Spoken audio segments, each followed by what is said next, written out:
Hello there. I've been playing a few games recently, and I wanted to take the time to talk about them to you. Before I start, I want to apologize for any background noise. I am recording this beside a public road, so I apologize for any of the noise bleeding into my audio. My first game here is Screamer. This is an arcade racing game, and it is a very fun and stylized arcade racer. This isn't an arcade racer in the sense that you can just boost and drift and just bang into walls all willy-nilly. This is arcade in the sense that there is a lot of trial and error into learning this game, something like Daytona USA or Crazy Taxi. The racing itself reminds me of Ridge Racer, but this game's unique aspect to its approach to racing is that you have a twin stick steering system.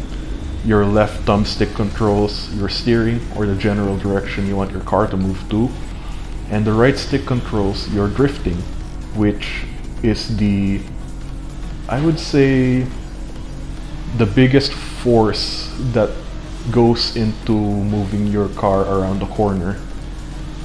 Now, it takes some time getting used to learn how this steering system works. In fact, I would say it took me a few hours to get it right.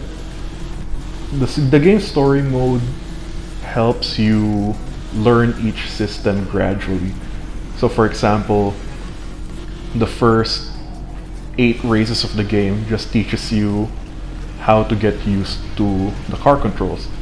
And then after a while, they introduce the boosting system of the game and how you can earn boost. In this game, you earn boost by upshifting at the right moment or being in a constantly high speed. After a while, the game will introduce its combat mechanics, which is the strike system. To earn strike, you have to constantly use your boost to build a entropy bar, which will allow you to activate the strike. The strike itself is another form of boost, but it's a shorter burst, and it allows you to blow up your other opponents. That said though, the strike can also be countered by deploying a shield, which I haven't completely grasped how it works, but it needs an entropy bar and a sync bar, which is the boost system in this game. I don't use the shield a lot because you can ultimately just sidestep any strikes coming towards you. Speaking of the story, this game has a very intriguing story. It's in a cyberpunk setting, and your main characters are this banded group of PMC soldiers who are trying to take down a corporate leader who basically had their leader killed. Now, as the story progresses, you see the intricacies of these characters more and more because you get to see all sides of each character. And as the game went on, I found myself gravitating away from the main characters and more towards the other characters, like Gabriel, the leader of the corporate team, or Noboru, the leader of the Kagawakai. And as the game progressed, you just get more and more invested into the story and these characters. But the ending ultimately just drops the ball. It's so disappointing. Some other great aspects of the game is the music. Each team and each character will have their own unique piece of music. Each team will have a genre attached to them, and each character will have a different approach to it. So for example, the Green Reapers, they have a generally hard and heavy grungy sound to their genre, but the main leader of the group, Hiroshi, will have an electrocore team compared to the other team members' hard rock and heavy metal. Or for example, the Jupiter Stormers, their music will generally be slightly more uplifting than the other characters, and they will have a regality to their music, such as having synthesized strings into the music, which is pretty cool.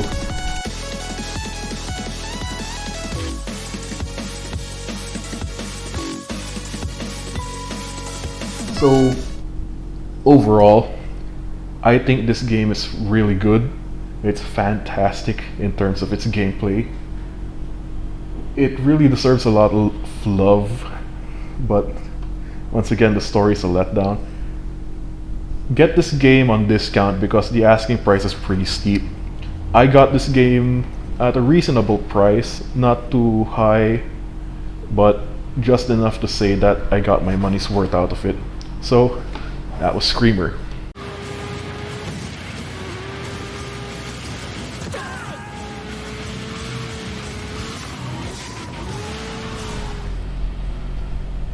Another game I finished recently is Little Witch Nobeta.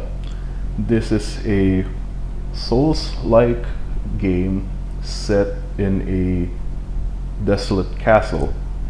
Now, I found this game while browsing online for cheap games, indie games, or lesser known games, and I found this for a really good price. So I looked it up, found out it was a Souls-like, and Souls-like isn't my favorite genre, but I decided to take this game up anyway, and it's pretty good. I had a pretty good time with it. I find the game to be kinda cozy to just play through. So you play as Nobeta. You go through a abandoned castle looking for its throne.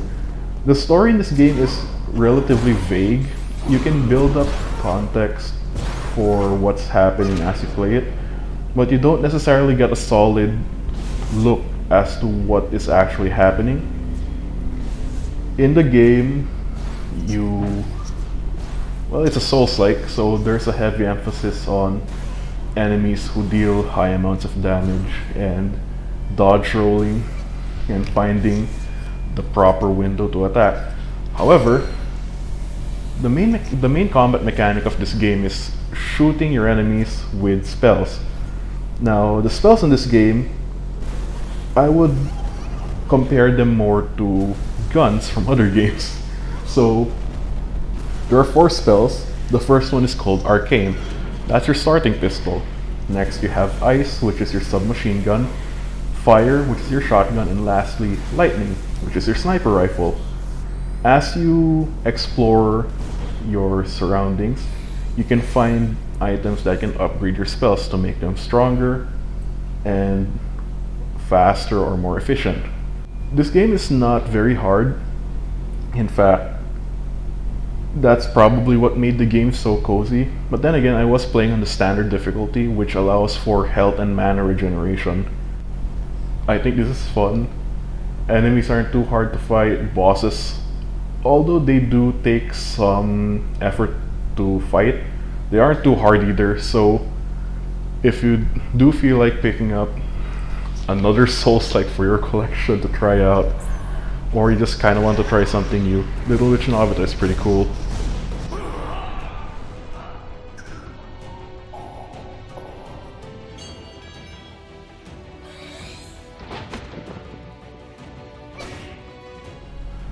Another game I've vlogged a lot of hours into, Nier Replicant. I bought this game a few years ago when I got my PlayStation repaired, and I wanted to try this game out because I had tried Automata a few years prior. And I did start the game. I made it just a little past the Lost Shrine section of the game, and I didn't continue playing it. Either I just wasn't in the mood to tackle another adventure game, or the game just didn't capture me much at the time. I'm not sure why I didn't continue playing it, but I tried it again this year, and you know what? I had a lot of fun with it. I might say that I enjoyed this a little bit more than Automata. Maybe it's because it's more straightforward. If you know what you're doing, you could finish this game pretty quick. And the game structure isn't great.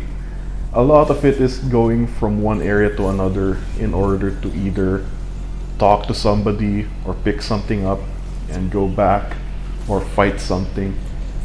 The the structure of missions, both main story and side quests, tend to be pretty samey, which is go talk to this person, they'll tell you to go to another area to find something or talk to someone else, do the thing, then run all the way back to the quest giver. And if the game is being really dickish about the side quest, they'll tell you to do one more thing at another faraway area and then come back to them. It's kind of annoying when you have to do it multiple times. Thankfully, I looked up ahead of time and I saw that people were saying that side quests for the most part aren't worth doing in the game unless it's a side quest that grants you a weapon, which is needed for some of the endings. So, thank you to people on the internet for saying that beforehand. And yeah, the game's story is pretty good actually. It hooked me more than Automata kinda. I was just really curious about how the prologue section would connect to what was happening in the game with the 1,000-year time skip. And you know what? It was really good. I had a lot of fun going through the story and finding out more about everything about the world, about what was going on with the antagonists, what was going on with the backstories of our protagonists.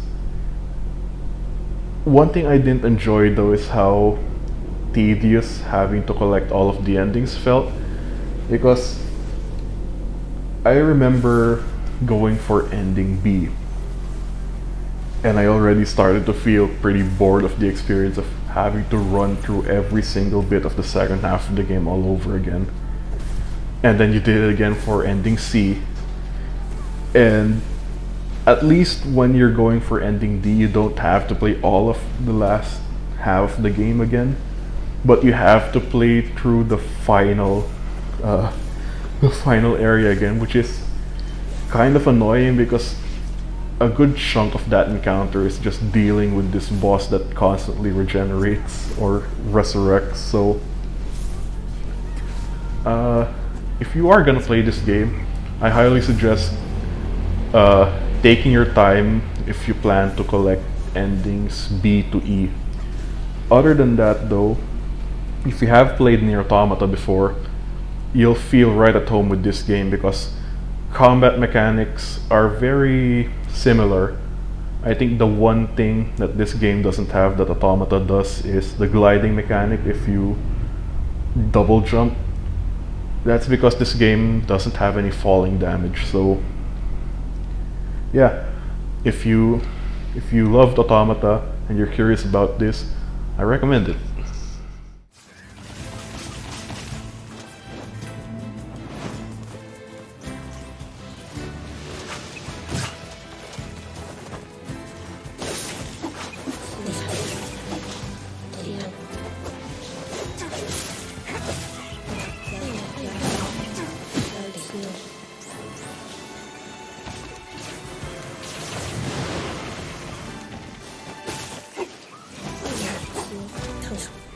Here's another game I completed recently. It's Here Comes Niko on Steam. Now I don't have the box art because the game is digital, but this is a game published by Gears for Breakfast. I am a big fan of A Hat in Time, so I had to give this game a try, and I quite enjoyed it. It's a very laid back and chill platformer. In fact, I believe the game's tagline is called Here Comes Niko, a platformer for tired people. And you know, I can attest to that. This game is very easy to just pick up and play. There isn't a lot of mechanical depth to the game. You can jump, wall jump, and dash through the air. But I think that's all about there is to it in terms of the mechanics of the game. It's not very frustrating to play through. I guess the most difficult thing you can do in this game is solve a few puzzles and figure out where some of the collectibles are. But other than that, this is a pretty fun game to just go through and play in your spare time when you can, or if you don't feel like really doing too much or playing too much, this is a pretty good game to go through. Death Stranding 2. This is a game I beat last year, but I am currently revisiting the game every now and again in order to complete some character bonds that I hadn't completed before.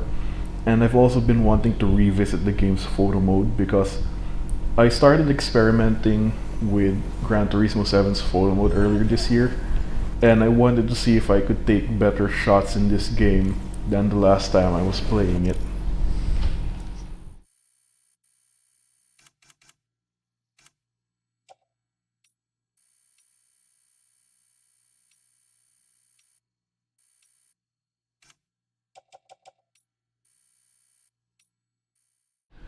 I forgot to mention this during its section, but Screamer also has a really good photo mode. If you enjoyed Gran Turismo 7's photo mode, you're definitely gonna enjoy this one's. The game's visual style is so good. It lends really well to how photogenic it can be.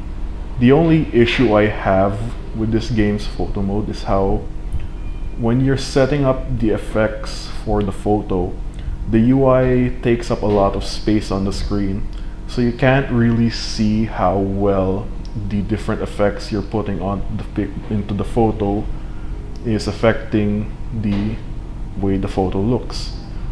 Other than that, this game is so good looking that anytime you boot up photo mode, you're always guaranteed a really good shot. Sonic Frontiers. This is a game I bought and played on PC the year it came out. Now that I bought the Switch this year, I got the game so that I could replay it, and I'm having a lot of fun revisiting this game's island.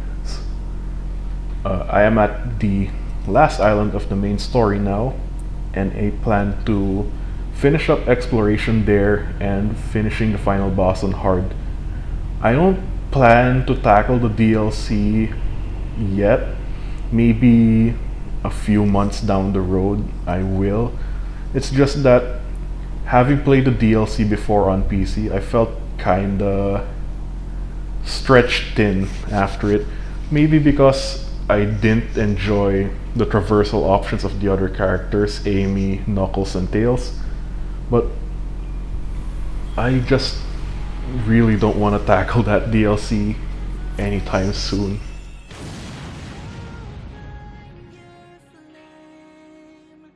Another arcade racer for the road, here's Burnout Paradise Remastered. This is my first time going through the game, and I think it's a really neat game. It reminds me of Need for Speed Most Wanted 2012, with how the map is open world and accessible from the start, and how races are just found all over the place. I will say though, I shouldn't have binged this game for so long, because after a while you realize that you run through the same routes all over again, because there are only 5 predetermined finish lines in the game, and with how you get to those different areas, you just run through the same roads over and over again, and it kind of gets tedious after you've binged the game for 10 hours straight. So this is certainly a game that you should just play chunks and bits off and not a full-on marathon. Still enjoy this game though.